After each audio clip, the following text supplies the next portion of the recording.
السلام علیکم ورحمۃ اللہ وبرکاتہ۔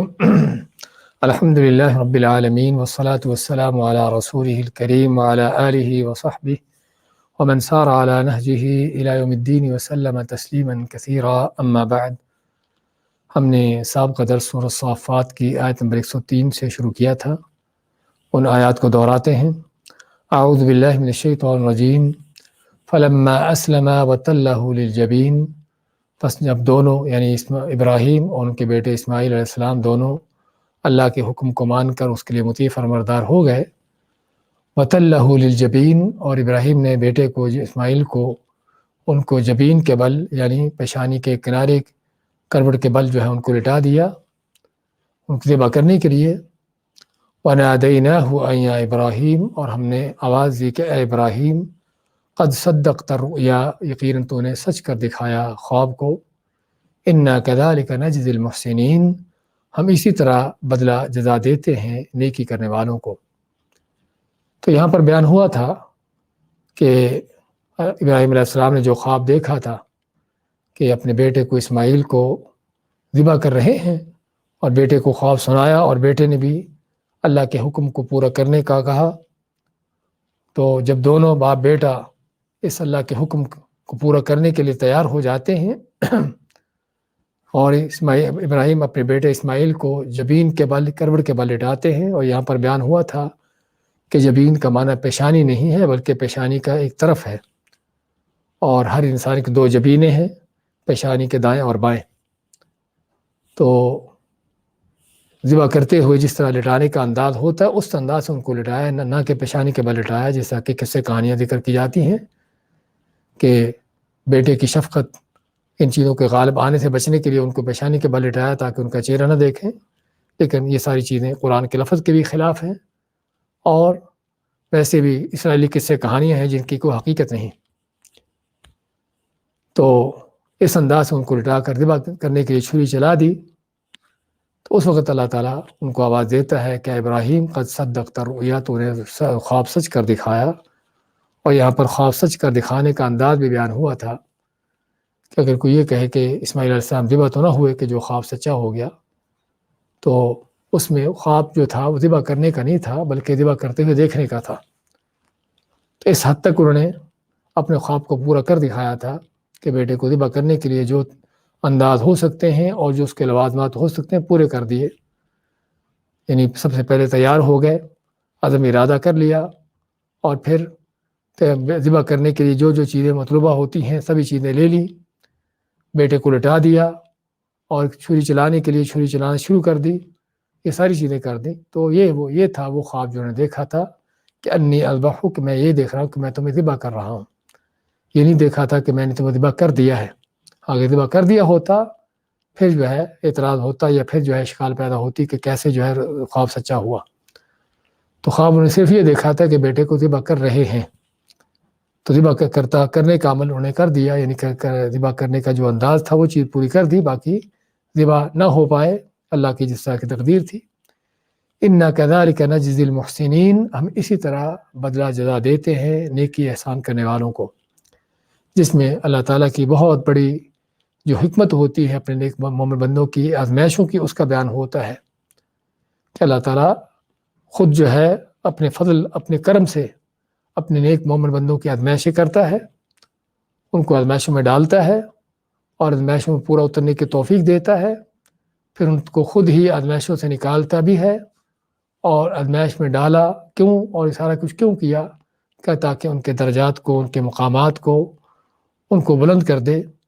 اور دنیا آخرت میں ان کو بلندی عطا کر دے۔ تو یہ بڑے مقصد ہے اللہ تعالیٰ کی آزمائشوں کے۔ ان ھذا لہو البلاء المبین، بے شک یہ بہت بڑی آزمائش تھی، کوئی شک نہیں آزمائش بڑی ہونے کا کہ بوڑھے باپ کو بڑھاپے میں یہ جو سہارا ملا تھا، ایک ہی اکلوتا بیٹا، اس کو بھی ذبح کرنے کا حکم، کوئی شک نہیں کہ بہت بڑی آزمائش تھی۔ اور ذبح ہونا بذات خود ہی، جان قربان کر دینا بذات خود ہی بہت اذیت اور تکلیف دہ چیز ہے، لیکن اللہ کے بندوں کے لیے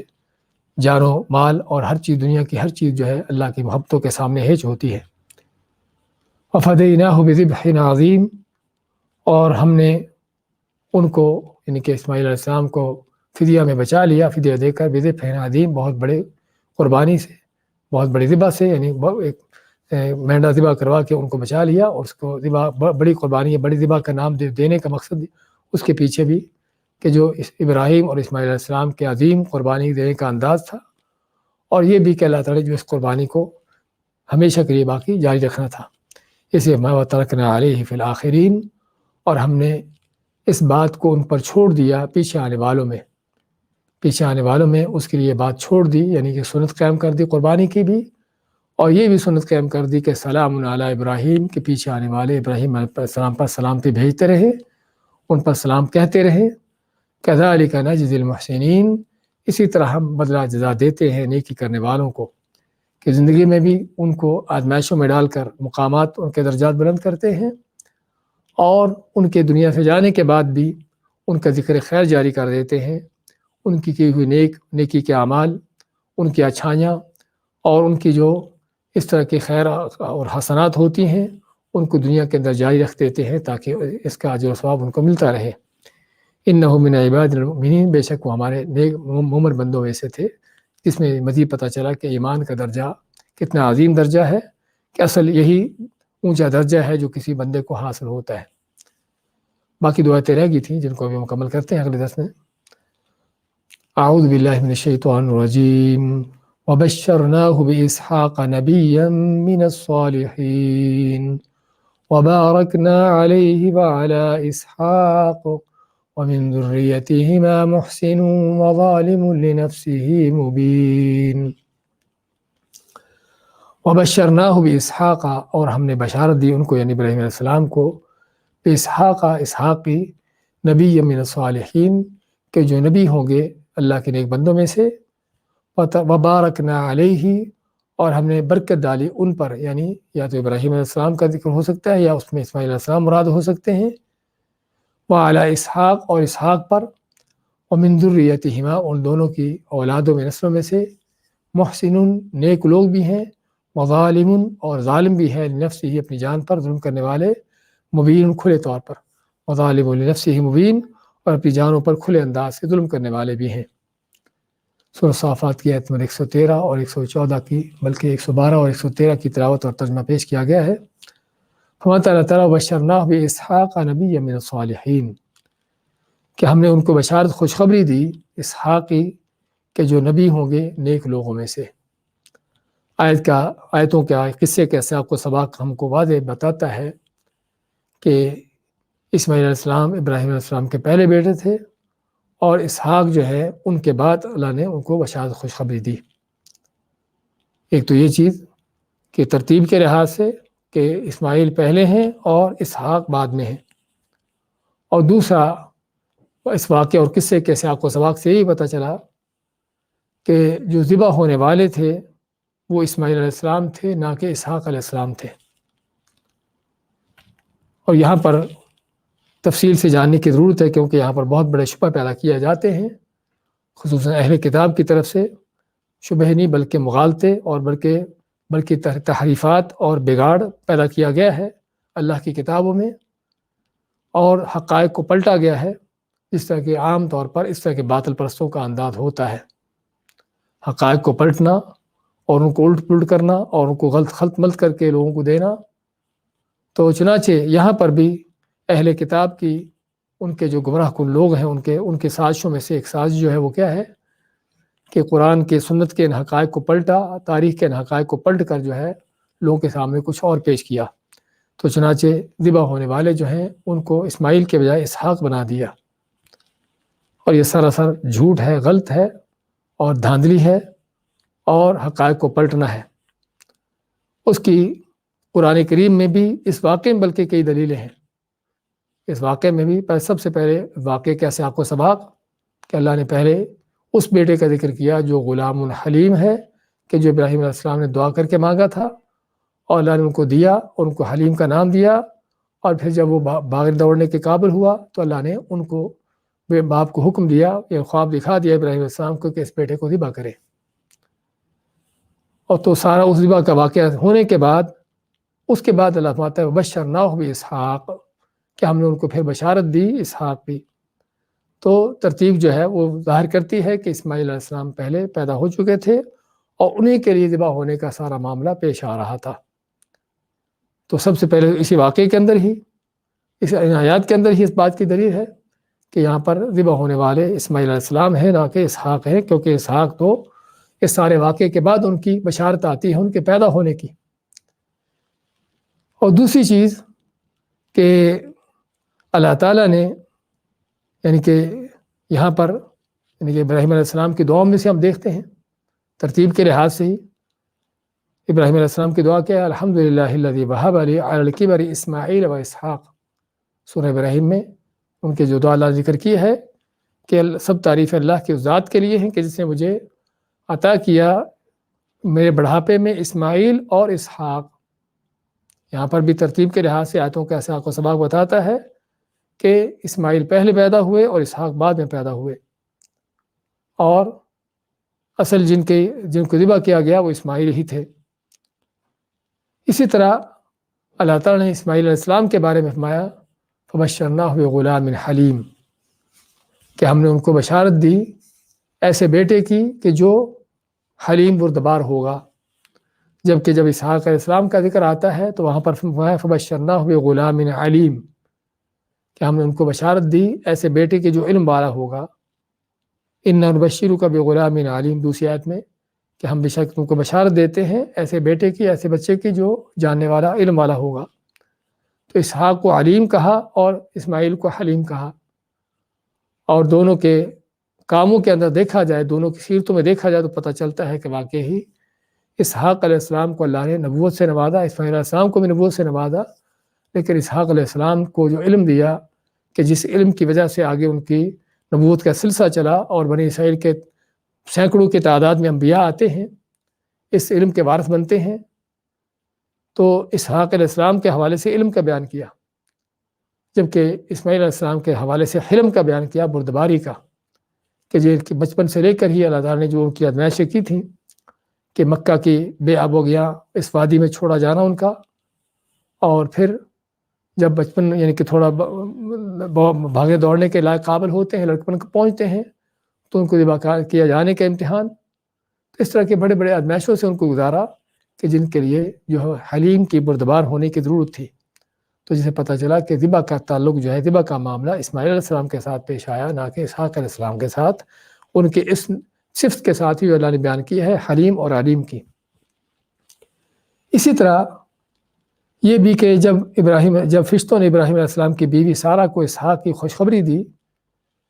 تو اس خبری کے ساتھ ہی کیا فرمایا؟ وَمِن وَرَاءِ اسحاق یعقوب، کہ اسحاق کے بعد یعقوب۔ اب ظاہری بات ہے اگر اسحاق کے بعد یعقوب پیدا ہوگا،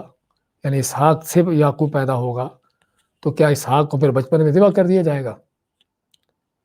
ذبح ہونے کے بعد ان کے بیٹے یعقوب پیدا ہوں گے؟ کیا معقول چیز ہے کہ اللہ تعالیٰ پہلے سے ہی خوشخبری دیتے ہوئے بتا دے کہ تمہیں اسحاق نامی بیٹے کو خوشخبری دیتے ہیں، اور اس بیٹے کا آگے بیٹا بھی ہوگا جس کا نام یعقوب ہوگا؟ اس کا معنی تو پھر یہ ہے کہ جو اسحاق نامی بیٹا پیدا ہوگا وہ زندہ رہے گا حتیٰ کہ شادی ہوگی، جوانی کے مرحلے تک پہنچ کر شادی انکار کرے گا، اس کے بعد اس کی اولادیں ہوں گی، اولاد ہوگی اس کے اولاد میں سے یعقوب ہوگا۔ تو واضح طور پر یہ آیت رد کرتی ہے اس بات کا کہ یہاں پر اسحاق کو مراد دیا جائے، کیونکہ یہاں پر لڑکپن میں ہی بیٹے کا ذبح کیا جا رہا، یا بنیا انی اذبحک، کہ اے بیٹا میں تم کو ذبح کرتا ہوں، اور بنیا کا لفظ ہی چھوٹے بچے کے لیے استعمال ہوتا ہے۔ اگر کوئی یہ کہے ہاں اسحاق کو ذبح کرنے کا حکم آیا تھا ان کا بیٹا یعقوب ہونے کے بعد، یعنی جوانی کو پہنچ جاتے ہیں، شادی نکاح ہو جاتا ہے، اولاد پیدا ہو جاتی ہے اسحاق، اس کے بعد ان کو حکم آیا ذبح کرنے کا، تو یہ یا بنیا یہاں پر کہا جائے گا۔ بنیا جو ہے عام طور پر یہ بنیا کا لفظ جو چھوٹے بچے کے لیے استعمال کیا جاتا ہے۔ اسی طرح ان دلیلوں میں سے کہ یہاں پر مراد اسماعیل علیہ السلام ہے جو ذبح ہونے والے، اور اسحاق نہیں ہے، کہ ان کی تورات ہی اس بات کی گواہ ہے کہ اللہ نے ابراہیم کو اپنے اکلوتے بیٹے کو ذبح کرنے کا حکم دیا، اور اس میں کسی کا اختلاف نہیں ہے کہ اکلوتے بیٹے ان کے اسماعیل ہی تھے، کیونکہ اسماعیل علیہ السلام کے بعد جب اسحاق پیدا ہو گئے تو پھر بھی اسماعیل اکلوتے نہ رہے، پھر بلکہ اسحاق پھر اکلوتے نہ رہے، بلکہ اسحاق سے پہلے اسماعیل موجود تھے۔ تو اکلوتے بیٹے ہونے کا معنی بیٹا ایک ہی ہے، اور ایک عرصہ تک جب تک اسحاق کی پیدا نہیں ہوتے اس وقت اسماعیل ہی ان کے اکلوتے بیٹے رہے۔ تو اس میں بھی واضح طور پر اس بات کا بیان ہے کہ یہاں پر مراد جو ہے وہ اسماعیل ہے، نہ کہ اسحاق ہیں۔ اسی طرح ہم نے ذکر کیا ہے کہ اسماعیل علیہ السلام کے حوالے سے ذبح ہونے کا، کہ ان کے اللہ تعالیٰ نے جو فدیہ دیا، اور فدیہ میں جو ذبح کیا مینڈا تھا، اور مینڈے کے سینگ تھے، اور وہ سینگ بیت اللہ میں محفوظ تھے۔ اچھا، اگر اسحاق ذبح ہوتے جو فلسطین میں رہتے تھے تو بیت اللہ میں اس کے مینڈے کے سینگ کیسے پہنچ گئے؟ پوچھنے والا پوچھے کہ بیت اللہ جہاں پر اسماعیل علیہ السلام رہتے تھے، اصل تعلق یہاں پر ان کا ہونا چاہیے کہ نہ کہ اسحاق جو کہ فلسطین میں تھے بیت اللہ سے ہزاروں میل دور، اور وہاں پر ذبح ہو کے ان کے مینڈے کے سینگ بیت اللہ میں جا پہنچے۔ یہ کہاں کی عقل ہے، کہاں کی تاریخ ہے؟ اسی طرح یہ بھی معروف ہے مورخین کے ہاں کہ قربانی کا یہ واقعہ جو ہے مینا میں پیش آیا، اور مینا مکہ کے پاس ہے، نہ کہ فلسطین میں ہے، نہ کہ بیت المقدس میں ہے۔ اور یہ بھی کہ قربانی کی یہ سنت جو اللہ نے جاری کی ہے، وَتَرَكْنَا عَلَيْهِ فِي الْآخِرِينَ، کہ اللہ نے اس چیز کو آخر میں بعد میں آنے والی نسلوں میں جاری کیا، تو قربانی کی یہ سنت کیا یہود و نصارہ کے ہاں ہے یا کہ مسلمانوں کے ہاں ہے؟ ہاں، یہ بھی دیکھنے والا دیکھتا ہے، اور اندھے کو بھی نظر آتا ہے، اندھا بھی دیکھ رہا ہے یہاں پر کہ قربانی کی سنت جو ہے مسلمانوں کے ہاں ہے، نہ کہ یہود و نصارہ کے ہاں ہے۔ تو اس سے صاف طور پر یہ معلوم ہوا کہ پھر اگر قربانی کی سنت مسلمانوں کے ہاں ہے کہ جو اسماعیل علیہ السلام کی سنت تھی، تو اس کا معنی یہ ہوا کہ پھر یہاں پر مراد اسماعیل علیہ السلام ہے، نہ کہ اسحاق علیہ السلام ہے۔ اگر اسحاق علیہ السلام ذبح ہوتے، ان کی جگہ پر یہ ذبح عظیم لایا جاتا، مینا ذبح کیا جاتا، تو یہ قربانی کی سنت جو ہے یہود و نصارہ کے اندر قائم ہونی چاہیے تھی، لیکن معاملہ اس کے الٹ نظر آتا ہے۔ تو کہنے کا مقصد ایک نہیں، دو نہیں، دسیوں دلیلیں ہیں اس بات کی کہ یہاں پر ذبح ہونے والوں سے مراد اسماعیل علیہ السلام ہے، نہ کہ اسحاق علیہ السلام ہے۔ اور لیکن تاریخ کو پلٹا گیا، حقائق کو الٹا گیا، اور جس طرح کے ان دجالوں کا انداز ہوتا ہے، اس دجالی کے اس طرح کے دجالی کی حتیٰ کہ بعض مسلمان مفسرین بھی اس دجالی کا شکار ہوتے ہیں۔ بعض واضح طور پر انہیں واقعی اسحاق کو ذبح کہہ دیا، اور کسی نے شک و شبہات کا اظہار کر دیا، اور کوئی شک نہیں کہ یہ قرآن سنت کے سراسر خلاف ہے۔ تو اس لیے کہ یہاں پر کوئی شک نہیں ہونا چاہیے کہ ذبح ہونے والے اسماعیل علیہ السلام ہے، نہ کہ اسحاق علیہ السلام ہے۔ قرآن کا یہاں پر اس قصے کا سیاق و سباق واضح کرتا ہے کہ اسماعیل علیہ السلام کے ذبح ہونے کے واقعے کے بعد جو ہے وَبَشَّرْنَاهُ بِإِسْحَاقَ، کہ ہم نے بشارت دی ابراہیم علیہ السلام کو اسحاق کی، نبی من الصالحین، جو نبی تھے صالحین میں سے،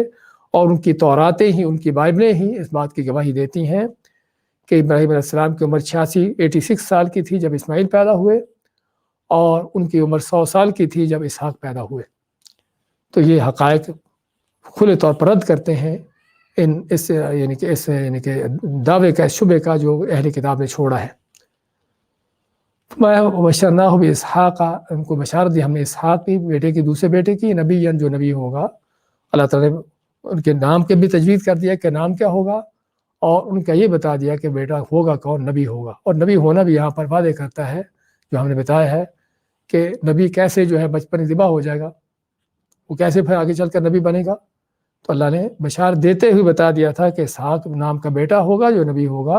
اور نیک لوگوں میں سے ہوگا۔ اور یہاں پر بھی صالحین کی صفت ان کی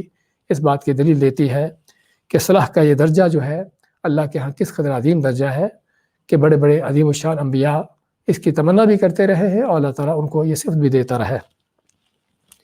وَبَارَكْنَا عَلَيْهِ وَعَلَى إِسْحَاقَ، اللہ ماتا ہے کہ ہم نے برکت ڈالی اس پر اور اسحاق پر۔ اب علیہ میں ضمیر جو ہے کہ ابراہیم علیہ السلام کی طرف لوٹتی ہے یا کہ اسماعیل علیہ السلام کی طرف لوٹتی ہے؟ زیادہ قریب یہ معلوم ہوتا ہے کہ اسماعیل علیہ السلام مراد ہیں، کیونکہ آگے فرمایا مِن ذُرِّيَّتِهِمَا، ان دونوں کی اولاد میں سے، یعنی اسماعیل اور اسحاق کی اولاد میں سے۔ اگرچہ ابراہیم علیہ السلام کو مراد دیا تھا، وہ بھی بعید نہیں، کیونکہ ان کا پیچھے ذکر چلا آ رہا ہے۔ تو ہم نے برکت ڈالی ان پر، یعنی اسماعیل علیہ السلام پر، وعلی اسحاق، اور اسحاق پر، یعنی ان کو بابرکت بنایا، اور ان کے لیے ان کی اولادوں میں یہ برکت جاری کر دی۔ اور برکت یہ جاری کی کہ اللہ تعالیٰ نے ان کے اولادوں کو آگے چلایا، ان کے اولادوں میں نبوت کا سلسلہ چلایا، اور خصوصاً اسحاق علیہ السلام کے اولاد میں۔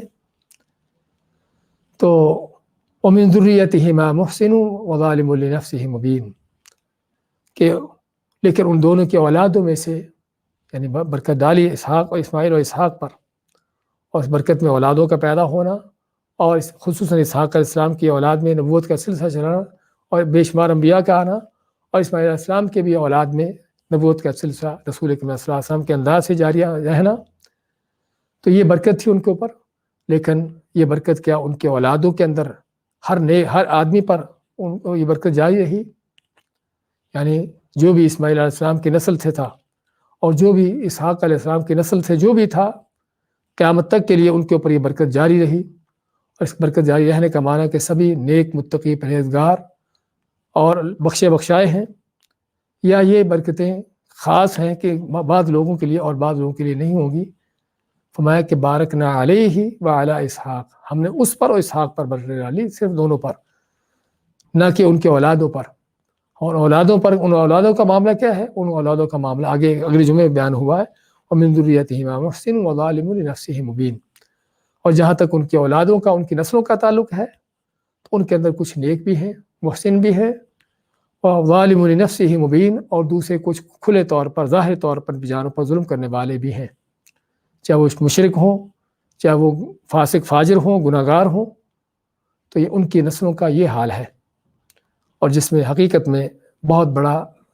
بڑی حقیقت کا انکشاف ہے۔ پہلی حقیقت کا انکشاف تو یہ ہے کہ یہود و نصارہ کہ جو اپنے آپ کو